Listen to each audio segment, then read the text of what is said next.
Hi, I'm Ensign Martinez of the U.S. Coast Guard, and my role is to support our search and recovery operations. I'm very excited about the prospect of leveraging drones to accomplish our objectives. They do a great job of taking images and passing them on to me for analysis. The only problem is there are a lot of images, and I'm usually looking for the proverbial needle in a haystack. For example, when I'm looking for a vessel we suspect is capsized, I end up looking at a lot of images that might be a capsized boat. A buddy of mine recently told me about this visual recognition service from IBM he thinks might be able to help me sort out these images. I'm hoping it will help me increase the speed and accuracy of my analysis. I'm not terribly technical, but my buddy assures me I should be able to try it out and see if it helps.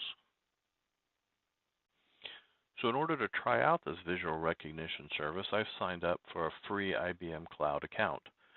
And I'm going to choose the Watson Visual Recognition Service out of the catalog.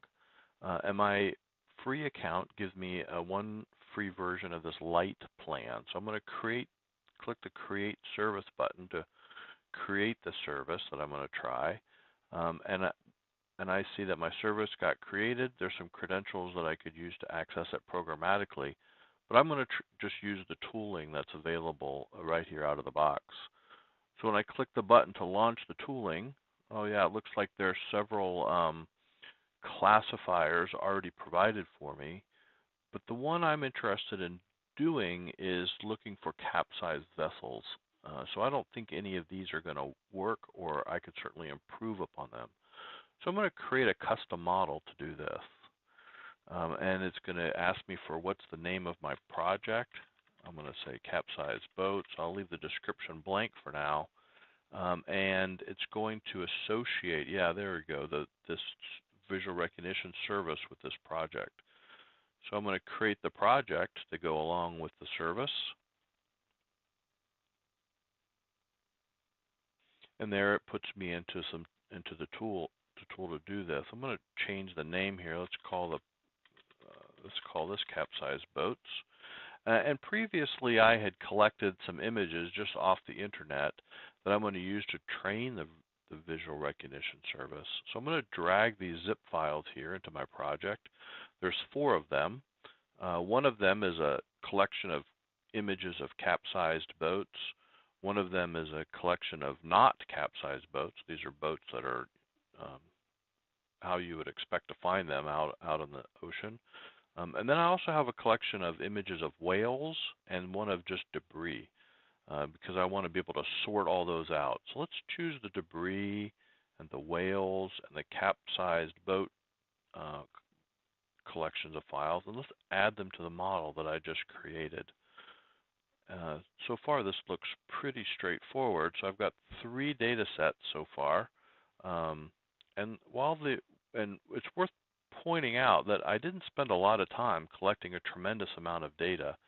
My capsized boats zip file only had 73 images in it, and that's the most. I had 50 images of debris and 51 images of whales.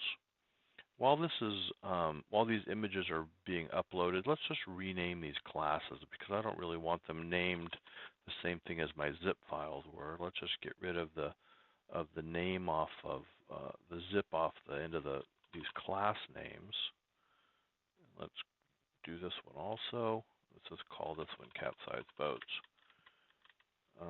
I also, it looks like it's recommended here to have a class that is the negative class, things that are not what I'm looking for. And so that is going to be represented by my not capsized boats zip file. So let's take this one here, and we're going to drag that out into the negative class. And those images are going to be uploaded, and we see that I have 54 of those. So while these images are uploading, let's just take a look at some of these pictures. So I chose these because if we look at the capsized boat images, right, these are just some photos that I found off of the internet that I'm going to use just to try this out. Now let's go back and take a look at my whale pictures, for example. So you may not be surprised to learn that whales do kind of look like capsized vessels sometimes. Like look at this one right here, for example. So I really wanted to sort of test this model out by training these different groups of images. So now that I've uploaded my data sets, I have a button here to train the model. So let's go ahead and click this Train Model button. And it says I can't make any changes while training is happening. And let's just let that cook and for a few minutes, and then we'll let Watson analyze these images and train the model against them. Okay, it looks like my model is finished training now. I'd stepped away for a minute while that happened. Maybe it took maybe about 10 minutes. So now that my model is ready to go, let's go back to our Visual Recognition Service and try it out. And here we go. Here's my new custom model, the capsized boats, down below the ones that came with it by default. And let's test it. So I click on this test button here. It gives me on this tab, some overview information. But let's click on the test tab and see what happens. So I've collected a few images to test it against. Let's see how this works. I'm just going to drag the first one out here. It loads it up. To me, it looks like a image of a bunch of debris. And sure enough, the Visual Recognition Service with a 91% confidence score says this is debris. Let's open this image up in a new tab just to get a little closer look. Yeah, so there we go. It's a whole bunch of debris floating on the water. Interestingly enough, there's some kids back here on what looks like a raft, or could have been interpreted as a boat. But the Visual Recognition Service correctly identified this image. So let's do a couple more. Here's another one here. Let's load that up. This is a picture of a whale, it looks like. Let's see if the yep, sure enough, it identified it as a whale with 80% probability.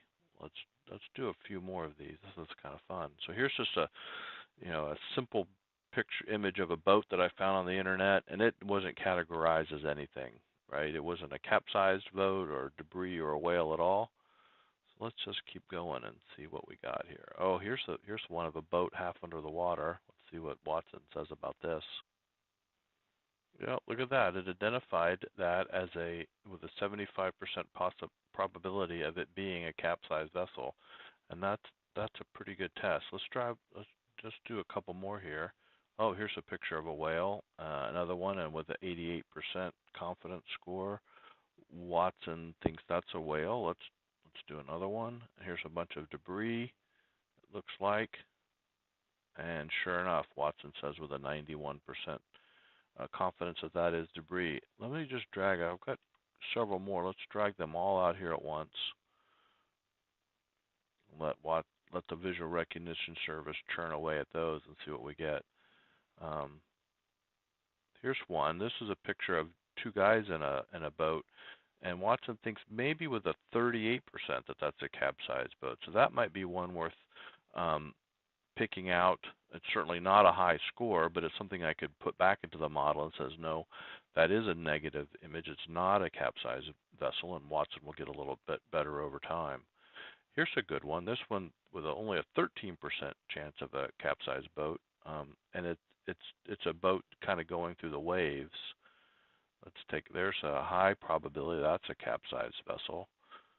So this is pretty good. Oh, here's one of a log with a bird sitting on it. It's easy to see how that one could be mistaken for maybe a capsized boat, but no, Watson has said that's with a high degree of confidence that is indeed a bird.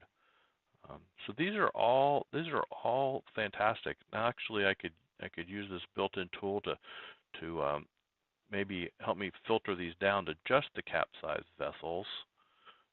Let's see the ones that it thinks with over an 80% probability of being capsized vessels, and there's 3 of them there. So this is pretty cool. This definitely looks like it could have some tremendous value to the Coast Guard Okay, so I've tried out this Watson Visual Recognition Service, and it looks like my buddy was right. If we were to incorporate this capability into our drone program, it has the potential to significantly increase the speed and accuracy of finding the things we're looking for. I'm definitely going to follow up with our program office to see what it would take to incorporate this capability into our drone programs.